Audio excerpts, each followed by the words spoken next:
Good morning, everybody, and this is your DAX day trade setups for today. It's a bit of a horrendous week last week by the looks of things, and not many opportunities, or one or two opportunities for the short, but we'll get to those just now. I think let's just start off on the weekly here. This is a fairly strong consolidation that we have going here. The closest weekly structure is all the way down at 17,026, and if you look at this, big up, big down, big up, big down, big up, big down, and this is a massive engulfing bar. So could be a top that is brewing. It also could just be a big wide range. Now I just want to go through all the time frames, and if you have a look at the daily, it's been channel after channel after channel, which is typical of the DAX, but piercing pattern and then a continuation to the downside. So that piercing pattern was a 268 point risk on the daily, or 340 points at the moment gain. But yeah, it's nothing really. I'm just getting the levels in. There is a level of support potentially here at 18,096, and if you look at it on the daily, like you can see a potential head and shoulders here. Oscillators pointing to the downside, crossover of the faster moving averages, but now as you start moving down, the picture starts to change. So at the moment on the 8-hour, moving averages are pointing down, which is bearish, and we've had a fairly solid rally to the downside, or sorry, slide to the downside. There is some support just above us, but I think we should look for the support, or resistance rather, on the higher time frame. So there it is there. There's a pin bar there. So that would be a short area. And there wasn't really any, I suppose that's the closest opportunity we're going to get. Have a look at how that materialized. But there was no other opportunity that I can see on last week's price action. Yeah, that's the best opportunity that there was, dropping below the 150 EMA here as well. So let's just go back to 3 hours and show you what we're picking up. So you can see there's a fractal there, and that's at 18,509. And the minute you come down to the hour, you can see morning session and then US session. It just followed the US markets for 2 days. So this was on Thursday, where your opportunity for a short was there. And if we just go to Friday, now that pin bar wasn't quite at the level, but there would have been more than likely another little pin bar just above there on the 15 minutes. And you can see that lines up beautifully with both those rejections. So it definitely was an opportunity for a short here, but I think that late in the session, you'd be wiser playing the US market, so that wouldn't have materialized. We may have picked it up here, but you would have had to stop about there, which would have triggered you. So nothing really solid, what I'm getting at.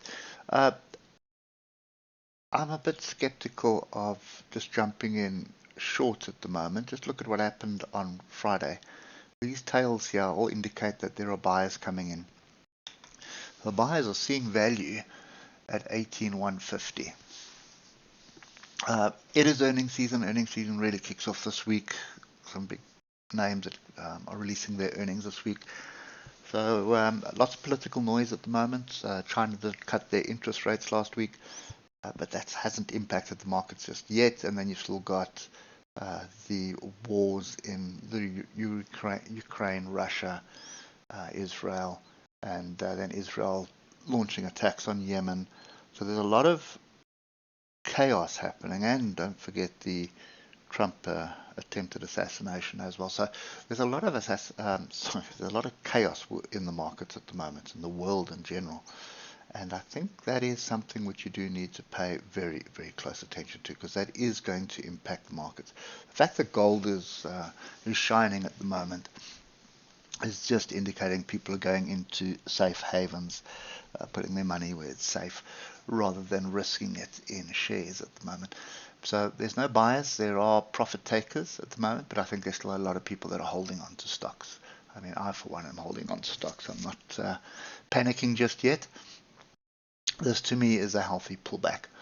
So shorts possibly off 18,288. I'd want to see solid price action off that, but these tails from Friday do worry me quite a bit. It doesn't look like there are many sellers here. Normally you see one or two tails and then price would come up and reject. I mean, I don't have an example. There's an example. They're up, reject, down again.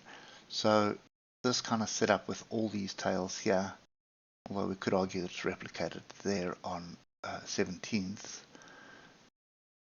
That was Wednesday before plummeting.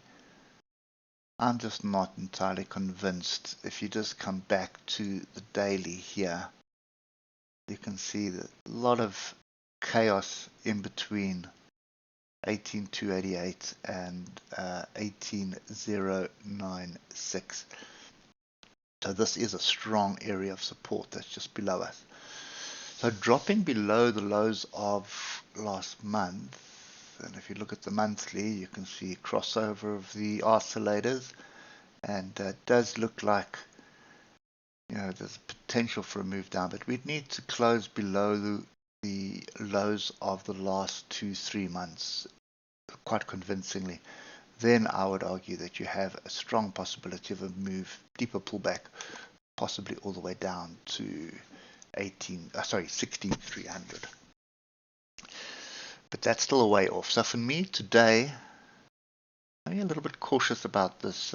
If you do get back above 18,288, then you're looking for a long to continue.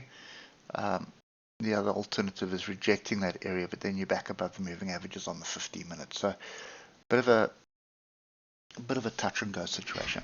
I don't really think anything's going to happen today. I think today's going to be its typical Monday, but do pay attention to this. And I just watch the hour.